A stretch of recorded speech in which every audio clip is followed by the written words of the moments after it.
Robin, thanks for being with us today. Thanks for having me. It's great to see you. Now, MYnd Analytics has combined telemedicine and artificial intelligence to deliver personalized behavioral health treatment plans. Give us an overview of your technology. So we do two things. We improve access to care, and we have tools for physicians to help determine what medication might be effective in the person in the behavioral health area. So it's using artificial intelligence to determine, based on EEG waves, the patterns of many thousands of patients to determine what medication will work in that person's brain. As I understand it, there's been over 40 studies conducted on your technology from a lot of Ivy League schools, so give us a little history. Yeah, so I look at this very similar to what we all know in cancer. Not all breast cancers are alike. There are markers, the BRCA gene, in lung cancer. So we have to look for ways to determine the subtypes of a disease so that we can better determine how to treat a patient. And now what we've learned with many independent studies of KOLs, the EMBARK trial, which was the recent NIH-funded trial, is that EEG is a good predictive marker of diseases in behavioral health like depression, and that by using the patterns, we each have different EEG patterns, and by using those patterns and following people out with their outcomes to different medications, we can determine how your brain will respond to a particular medication. And that helps give a tool to physicians when they go to treat you to understand better what classes may work for your brain based on those patterns and specifically what drugs in those classes. Robin, what's the essential value proposition for investors today? And you can talk about the recent merger you announced with Emmaus Life Sciences in this as you answer the question. There's a couple of trends now that are very important, I think, in medicine. One is moving toward value-based medicine. How do you improve access to care, improve quality, and lower costs? And behavioral health is an area that's a very large focus because about 25% of people in their lifetime will have a behavioral health condition. There are many out there. So how do you help individuals get access to care? And we do that through telemedicine. And then how do we give tools to the primary care physicians, the doctors who were really frontline before they even get to a psychiatrist, to help them have tools to determine objectively what the right medications will be. So really we use AI. We have telemedicine, which is a growing space now to improve access to care. And it's a time where we're able to look to maximize shareholder value through a recent acquisition that we announced. We signed a definitive agreement to bring a commercial company with a biotechnology company in sickle cell disease, where they've just started to commercialize their product. And in this merger transaction and then the spinoff of the MYnd business and the Arcadia telemedicine business, our investors will be able to have what I call two bites of the apple: ownership in the new company, Emmaus, as well as they'll hold all the ownership in the MYnd and Arcadia business. And so the acquisition is a company that has a drug approved for sickle cell anemia, as I understand it. And if you look at some of the comps in that space, you're seeing billion-dollar-plus market cap. So they would keep 6% of that company that you acquired while also owning MYnd Analytics, correct? Yes. So we will hold 5.9% of the merged companies for our shareholders. And of course, I can't give guidance, but you're right. It's a company that has first mover advantage. It was one of the first approved drugs for sickle cell in a very long time. And it's an area of focus now where people are looking for ways to prevent those sickle cell crises and people coming into the ER and coming back to the doctor. So the therapy that they have is exciting. They started to commercialize, and now how do they expand? And what's important to realize is while there's only 100,000 cases in the United States, there's over 20 million people worldwide that have sickle cell. So the opportunity isn't just in the United States, but globally. And hopefully, once we have the merger, we'll continue to see progress in their expansion throughout the world.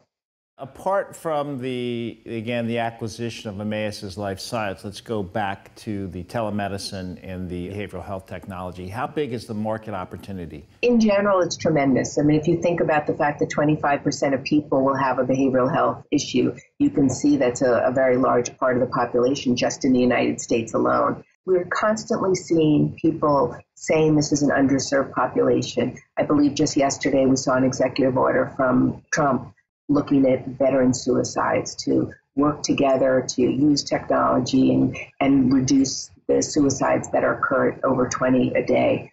Looking just at ER visits, 10% of those visits are people coming to the emergency room for behavioral health issues, not necessarily from the treatment perspective, but the access. There's nowhere they can go to get help, so they go to the emergency room. So billions and billions of dollars is being spent in mental health diseases, and having more effective tools to improve that access to care, to reduce the trial and error prescribing should have a dramatic impact, not just on quality, but on overall cost. And again, to clarify, so by giving the patient an EEG, your technology can determine which drug would best suit that person to treat their particular mental health problem. Is that correct? Yeah, 17 million people in the United States have been on 2 medications and are what's called refractory. They're just not responding well to care. So it really is trial and error prescribing. And very often that makes people not come back to the physician, or under that treatment. They start self-medicating with alcohol, drug abuse. And it really is an area where we're just not serving properly or having a solution for the disease in a way that, trial and error prescribing just isn't working. Robin, you have a program with the U.S. government. I'd like you to talk about that program. You also have a pilot program with Horizon in New Jersey. Could you comment on those 2 programs? So, with the government, unless you're a provider inside, say, a VA, the way it works is you have to apply to be in the GSA. So what they do is they negotiate contracts with vendors. And now that there are these tools and technologies that are more IT related, we've been able to work on getting a contract. So it's a negotiated rate, 5-year contract, which can be renewed with the government, so that anyone in the mental health in the government area that's looking for technologies and services can go to their GSA and take and utilize those services on the negotiated rate. So now we have to take that information and let people know that we're on the GSA, that it's out there, and look for ways to drive revenues and get patients into that contract. So we're pretty excited about that, and that's very recent. And then over a year ago, we started a pilot program, a paid pilot program with Horizon of New Jersey and Hackensack Meridian, and where we're working to utilize the tool, the peer report, with physicians. So half of the physicians will get the peer report and look at that tool to help determine what the right medication is for the patient. Half won't. And then we'll look at the differences in outcomes, not just from quality, but also cost. Because through the pharmacoeconomic studies that have been done, there's a 4.7 times savings for physicians if they utilize that tool. That's what this analysis that was done at Stanford showed. So now we want to show more real life that how this will occur in today's healthcare system. So we're really excited about that. And what's important there is there's about 2.8 or 2.7 million lives under the Horizon umbrella. And so 16% of those individuals will be on those kinds of medications for depression, anxiety, manic mania, eating disorders, et cetera. So that's the pool. And the question is, if this becomes a standard of care, what would that look like? So of a 2.7 or close to 3 million population, that's 600,000 people just in New Jersey. That's the population that we have that we could really focus on and help use our tools to improve the care, both in access and in quality, and make sure that they're on a medication that's most efficient and works best for them. So you can see that really plays out. We charge about $800 for the test in its entirety, including the EEG and the report. So that can grow very quickly when you go from a pilot to become standard of care. So that would be our hope for the future. And we'll continue to work with other payers to show them how this can be a benefit to their population of members that they insure. Robin, to recap, what's the main takeaway for investors today? Why should they own your stock today? I think the main takeaway is we have great technology, good intellectual property, and we now have telemedicine as well as this tool to reduce trial and error prescribing. And we are really behavioral health companies with tools that can have an impact to care. We have additional leadership that we brought on, who's a gentleman who's been focused on building businesses, understands, how innovation and tools can impact care, growing networks, and we're excited for him to bring these two businesses together, really drive the growth of the business.